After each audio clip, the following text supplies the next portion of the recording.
Welcome to part 2 of The Real Housewives of Potomac, Season 1, Episode 6. This is part 2, where we're talking about Ashley's weekend for the ladies.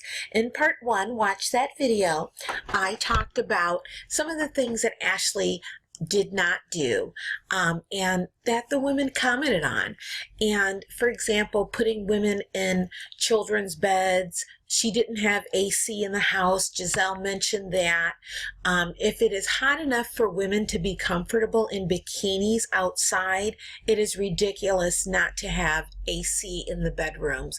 And I think that when you're a good host, you make your guests' comfort very important to you. You pay attention to those details. If you have to bring in oscillating fans in all of the bedrooms, you have them going full blast when they walk in the rooms. You just handle all of those details. And instead, Ashley said, well, you can sleep naked. Women aren't sleeping naked when they're sharing a room with other women, and they're not even sleeping naked when they're not even in their own homes. So I mean, for Ashley to just be so flippant she was just very flippant about not providing AC in the bedrooms when it was hot enough for them to be in bathing suits outside, which was kind of ridiculous and insensitive and maybe showed a lot of her immaturity. When the women arrived at Ashley's home, she had cocktails made for everyone, which was a very nice gesture.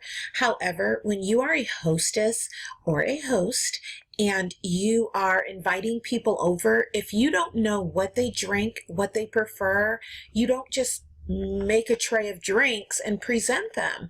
So I think Ashley not really knowing these women or even finding out kind of what their preferences are was probably an oversight that shouldn't have been made.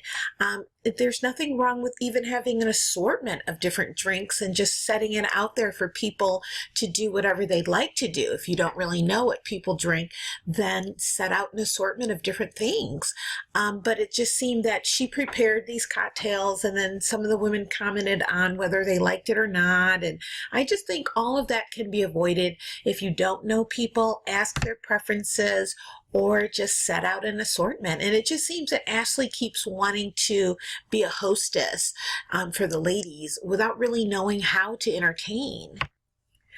There is one scene where Katie is holding a host committee meeting for her fundraiser, and it's 3 weeks away.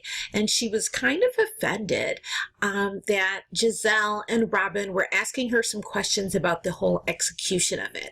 I think that if you're asking people to be on board, it is completely appropriate for you to expect them to ask detailed questions about the execution of what you're doing, the planning of it all. Even if you have hired an event planner to do the bulk of the work, then they need to be at the meetings with you when you're bringing aboard some stakeholders who are also going to be assisting you, so that then that person who you've hired to put all the details together can start addressing specific questions. And it seemed that Katie was offended that they were implying that perhaps the event was not going to be well executed, and she was kind of defensive and saying that all of her events are professional and polished and well done. But there's nothing wrong with them asking her those questions when they have not worked with her on a host committee prior to, and they've never been to any of their events, obviously for the Ross Foundation, or they wouldn't be asking. And then also, I think Katie is one of the only cast members who grew up in Potomac, and she doesn't live there now, but it seems that she didn't know any of these ladies really prior to this show coming about, because it just seems that they don't really have a relationship with Katie. If you've been following the buzz online, it has been announced that there will be some additional cast members on the show for season 2. And so the speculation has been that Charisse is going to leave. She doesn't seem to be someone who the audience really has taken to. She seems to be just a bunch of contradictions. She started off the season pretending that she didn't care if her husband was living apart from the family. She laughed it off. And then later in the season, we see her crying and saying her marriage is a mess and basically over. her. And then later in the season, she's saying, oh, money doesn't matter to me. None of this matters. I would just prefer to have my happy relationship, my solid marriage.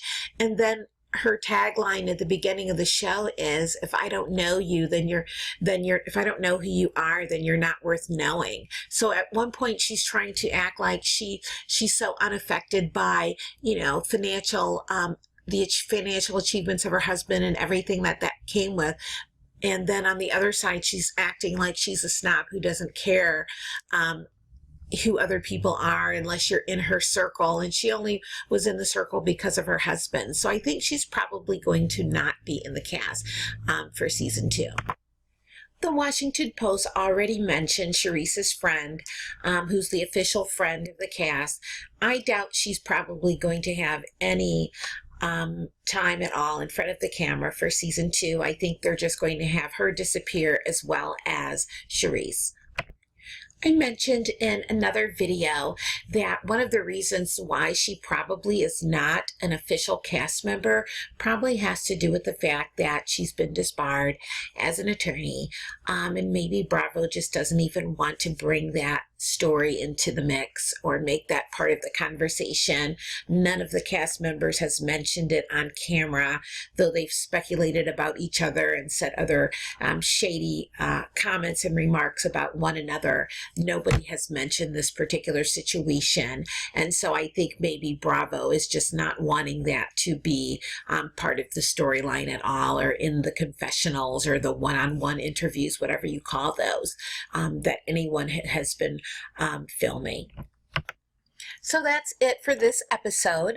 I think it's interesting that there isn't a lot of conversation that I have even seen online about how Bravo conned these cast members by not telling them in the very beginning that they were filming for a Real Housewives show. And I think that that's kind of misleading. Maybe some of those cast members may not have wanted their names attached to it. Obviously, they're all still in the cast, but there was all this filming going on and they still didn't know that it was for Real Housewives. And I also think that that could somewhat be a con game, because if they had all known that they were going to be associated with the Housewives brand, would they have negotiated higher payments to even appear on camera, knowing the reach of the Real Housewives franchise? And so thinking that they were just part of a new show, maybe they negotiated much lower pay rates for themselves, not realizing that they were part of a very popular franchise that was already established in the reality television world. So I just thought that was kind of a sneaky move on the part of Bravo, and something that certainly they could have let them know that they were filming for Real Housewives. But for the second season, hopefully they will have people who are actually from there or actually living in Potomac.